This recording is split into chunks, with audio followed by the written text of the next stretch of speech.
அப்படின்ற மாரி சொல்லுவாங்க. சொல்லிட்டு, அ ரெகுலரா உனக்கு நான் ஈவென்ட் குடுக்குறேன். என்னோட இதுல வந்து கேட்டரிங் சர்வீஸ்ல ரெகுலரா ஈவென்ட் இருந்துட்டே இருக்கும். மந்த்லி பார்த்தீங்கன்னா, ஒரு 20 டேஸ், 25 டேஸ் ஈவென்ட்டுக்கு ரெகுலரா இருக்கும். உனக்கு சொல்றேன் அப்படின்னு சொல்லுவாங்க.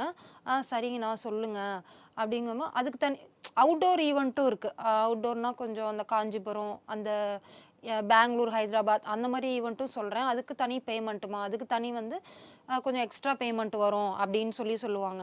சொல்லிட்டு என்ன பண்ணுவாங்கன்னா, "என்னம்மா பண்றீங்களா?" அப்படின்னு கேட்பாங்க. பண்றேண்ணா" அப்படின்னு சொன்னா ஒண்ணும் புரியாது. "என்ன பண்றீங்கண்ணா? புரியல" அப்படின்னா, "அட்ஜஸ்ட்மென்ட் பண்றியா?" அப்படின்னு டக்குன்னு ஓப்பனா ஸ்பாட்லயே கேட்டுருவாங்க.